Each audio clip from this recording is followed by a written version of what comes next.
बिस्मिल्लाहिर्रहमानिर्रहीम, अस्सलाम वालेकुम। आज की वीडियो में हम सेंटेंसेस सीखेंगे कुछ अबाउट सिमिलैरिटीज़, मुशाबहत या ममासलत से मुताल्लिक जुमले। कोई चीज़ किसी के साथ मिलती है या आप किसी के साथ मिलते हैं, कोई आपकी तरह से मिलता है, यानी मिलने का मतलब ये नहीं, मतलब कोई आदतों में आपके साथ मिलता है या कोई जानवर किसी के साथ मिलता है। आपने अगर इंग्लिश में इसको कहना है तो आप किस तरह कहेंगे, वो आज आप इस वीडियो में सीखेंगे। तो आइए अपनी वीडियो को स्टार्ट करते हैं। सेंटेंस नंबर 1 पे देखें, यू आर लाइक मी, तुम मेरे जैसे हो। लाइक का अगर हम लफ्ज़ी तर्जमा करें तो इसका मतलब होता है पसंद करना। जैसे मैं किसी को कहूँ आई लाइक यू, तो इसका मतलब होगा मैं तुम्हें पसंद करती हूँ। यू लाइक मी, तुम मुझे पसंद करती हो। वी लाइक देम, हम उन्हें पसंद करते हैं। यहाँ पे आप देखें कि लाइक का मतलब होता है पसंद करना, लेकिन आपने नोटिस किया होगा कि जो मैंने सेंटेंसेस अभी बोले हैं, ये वाला सेंटेंस उनसे बिल्कुल मुख्तलिफ है। इसमें मैं कह रही हूँ यू आर लाइक मी, इसका मतलब है तुम मेरे जैसे हो, यानी जो भी आपके अंदर हैबिट्स हैं वो बिल्कुल मेरी तरह की हैं। आपको सर्दियाँ पसंद है तो मुझे भी सर्दियाँ पसंद है, आपको चावल पसंद है तो मुझे भी चावल पसंद है। किसी की आदतें आपसे मिलती जुलती हैं, तो आपने इंग्लिश में ये कहना है कि तुम मेरे जैसे हो या तुम मेरी जैसी हो, तो हम उसको कहेंगे you are like me. Next sentence देखें, your son is like mine, तुम्हारा बेटा मेरे जैसा है। ये इसका लफ्ज़ी तर्जुमा है, लेकिन इस सेंटेंस से मुराद ये है तुम्हारा बेटा मेरे बेटे जैसा है। सेंटेंस तो हम इसी तरह बोलेंगे, your son is like mine. यहाँ पे माइन का लफ्ज़ इस्तेमाल किया तो माइन से मुराद होगी मेरे बेटे जैसा। बोलने में ये इस तरह होता है, लेकिन उर्दू में अगर हम इसका तर्जुमा करें तो वो ये तर्जुमा बनता है तुम्हारा बेटा मेरे बेटे जैसा है। यानी तुम्हारा बेटा पंक्चुअल है, पंक्चुअल का मतलब होता है वक्त का पाबंद। तुम्हारा बेटा पंक्चुअल है तो मेरा बेटा भी पंक्चुअल है। तुम्हारा बेटा अगर हार्ड वर्किंग है तो मेरा बेटा भी हार्ड वर्किंग है। तुम्हारा बेटा इंटेलिजेंट है तो मेरा भी हार्ड इंटेलिजेंट है। यानी जो तुम्हारे बेटे के अंदर खसूसियात पाई जाती हैं, सेम इसी तरह की खसूसियात मेरे बेटे में भी पाई जाती हैं। तो मैंने किसी को कहना है कि तुम्हारा बेटा मेरे बेटे जैसा है, तो इंग्लिश में मैं इस सेंटेंस को इस तरह बोलूँगी, your son is like mine. Next देखें, do you have other pens like this one. आपको किसी का पेन पसंद आया तो आप किसी से पूछ रहे हैं कि तुम्हारे पास इस तरह के और कलम भी हैं, तो आप उसको इस तरह पूछेंगे, क्या तुम्हारे पास इस कलम जैसे और कलम भी है। यहाँ पे देखिए लाइक का मतलब होगा जैसे। Do you have other pens like this one, क्या तुम्हारे पास इस कलम जैसे और कलम है। नेक्स्ट देखें, the moon is not like the सन।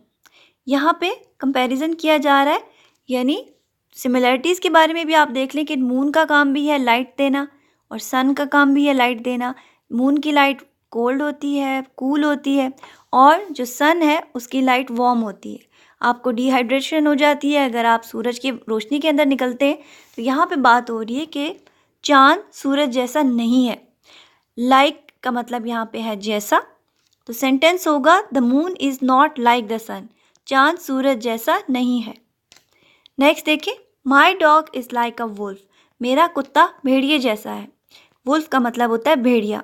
अगर मैंने कहना मेरा कुत्ता शेर जैसा है तो मैं कहूँगी माई dog is like a lion. यहाँ पे शक्ल की बात नहीं की जा रही बल्कि आदतों की, यानी जिस तरह वुल्फ बहुत बहादुर होता है या शेर बहुत बहादुर होता है, तो मेरा कुत्ता भी बिल्कुल उस तरह का बहादुर है, शिकार पर झपट पड़ता है, एग्रेसिव है, बहुत सारी खसूसियात उसमें वुल्फ जैसी हैं या शेर जैसी हैं। तो मैं उसको सेंटेंस में अगर किसी को बता रही हूँ कि मेरा कुत्ता भेड़िए जैसा, यहाँ पे मैंने लिखा है भेड़िए जैसा। अगर आप ये भी कहें कि मेरा कुत्ता शेर जैसा, यानी बहादुर है, एग्रेसिव है और शिकार पर बिल्कुल उसी तरह झपटता है जिस तरह के शेर शिकार पर झपटता है, तो आपने कंपैरिजन नहीं करना बल्कि यहाँ सिमिलैरिटीज़ के बारे में बात करनी है। यानी शेर की जैसी बहुत सारी आदत या भेड़िए जैसी आदतें मेरे कुत्ते में पाई जाती हैं, इसीलिए मेरा कुत्ता भेड़िए जैसा है या मेरा कुत्ता शेर जैसा है।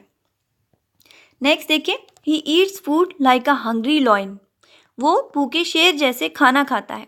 शेर आपने देखा होगा जब भूखा होता है तो वो खाने को जूं ही देखता है तो उस पर झपट पड़ता है। अगर कोई शख्स इसी तरह विदाउट एटिकेट्स खाने पर झपट पड़ता है, इस बात का ख्याल नहीं रखता कि लोग देख रहे हैं कि मैं खाना किस तरीके से खा रहा हूँ, तो हम उसको इंग्लिश में इस तरह बोलेंगे, he eats food like a hungry lion, वो भूखे शेर जैसे खाना खाता है। यहाँ पे भी लाइक का मतलब है जैसे। नेक्स्ट देखिए, ही talks like a mad man, वो पागलों जैसी बातें करता है। मैडमैन का मतलब होता है पागल आदमी, लेकिन ये एक्सप्रेशन मैंने उर्दू का यहाँ पे बताया कि हम अमूमन एक दूसरे को कहते हैं कि उसकी बातें देखो बिल्कुल पागलों के जैसे बातें करता है। तो इंग्लिश में आपने इस सेंटेंस को बोलना है, he talks like a madman. लड़की के बारे में बात करनी है तो बस आपने प्रोनाउन चेंज करना है, ही की जगह शी लिखना है। और अगर ज़्यादा लोगों के बारे में बात करनी है तो आप यहाँ पे दे का प्रोनाउन यूज़ करेंगे। एक ही सेंटेंस को आप बहुत सारे लोगों के लिए भी इस्तेमाल कर सकते हैं, बस प्रोनाउन चेंज करना होता है। लड़की के लिए आपने कौन सा प्रोनाउन चेंज करना है और लड़के के लिए, इस पर डिटेल वीडियोस मैंने पिछले बनाई हुई हैं, उनको गौर से देखिएगा। अगर आप प्रोनाउंस को सही तरीके से समझ जाए तो उसके बाद आपके लिए सेंटेंसेस बनाना बहुत ईजी होगा। नेक्स्ट देखें, your daughter is like mine. ये सेम उसी तरह का जुमला है। यहाँ पे बेटी के बारे में बात की जा रही है कि तुम्हारी बेटी मेरी बेटी जैसी है। सेंटेंस का लफ्जी तर्जुमा है तुम्हारी बेटी मेरे जैसी है, लेकिन इसका मतलब क्या है, तुम्हारी बेटी मेरी बेटी जैसी है। Your daughter is like mine, mine का इस्तेमाल किया गया है, तो यहाँ पे इससे मुराद है मेरी बेटी जैसी। नेक्स्ट देखें, ही इज़ लाइक यू, वो तुम्हारे जैसा है। यानी अगर किसी में आदतें ऐसी हैं जो मुझसे मिलती हैं, मुझे चावल पसंद है उसको भी चावल पसंद है, मुझे सर्दियाँ पसंद है उसको भी सर्दियाँ पसंद है, तो कोई मेरे और उसके बीच की सिमिलैरिटीज़ देख के इस तरह बोल रहा है, ही इज़ लाइक यू, वो तुम्हारे जैसा है, यानी आदतों में बिल्कुल वो तुम्हारे जैसा है। नेक्स्ट देखें, your habits are like mine, तुम्हारी आदतें मेरी जैसी हैं। यहाँ पे देखें माइन का लफ्ज़ इस्तेमाल किया है, लेकिन सेंटेंस यहाँ पे आदतों के बारे में चूँकि बनाया गया, इसलिए यहाँ पे इस तरह बोला जा रहा है, your habits are like mine, तुम्हारी आदतें मेरे जैसी हैं। नेक्स्ट देखें, is it as cold as this in your country, क्या तुम्हारे मुल्क में भी ऐसी सर्दी है। यहाँ पे पूछा जा रहा है सिमिलैरिटीज़ के बारे में कि जैसी सर्दी मेरे मुल्क में है, क्या तुम्हारे मुल्क में भी इसी तरह की सर्दी है। तो इंग्लिश में आप इस तरह के सेंटेंस को इस तरह बोलेंगे, is it as cold as this in your country. Last sentence है, make the rice like this, चावल ऐसे पकाओ। आप किसी को चावल पका के दिखा रही हैं, तो उसके बाद आप उसको ये कह रही हैं कि चावल जो है इस तरीके से पकते हैं, ऐसे पकते हैं, तो आप इंग्लिश में उसको यूँ बोलेंगे, make the rice like this, चावल ऐसे पकाओ। यहाँ पे लाइक का मतलब है ऐसे। उम्मीद करती हूँ कि आज की वीडियो में आपने सीख लिया होगा कि आप अगर किसी चीज़ के बारे में सिमिलैरिटीज़ बयान कर रहे हैं तो आप उसको कैसे बयान करेंगे।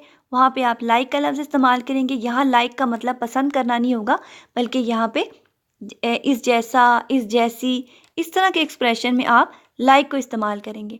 उम्मीद करती हूँ कि आपने आज की वीडियो में बहुत कुछ सीखा होगा। इसी तरह से इन्हीं सेंटेंसेस से और सेंटेंसेस भी बनाए, मुझे कमेंट में लिखा करें।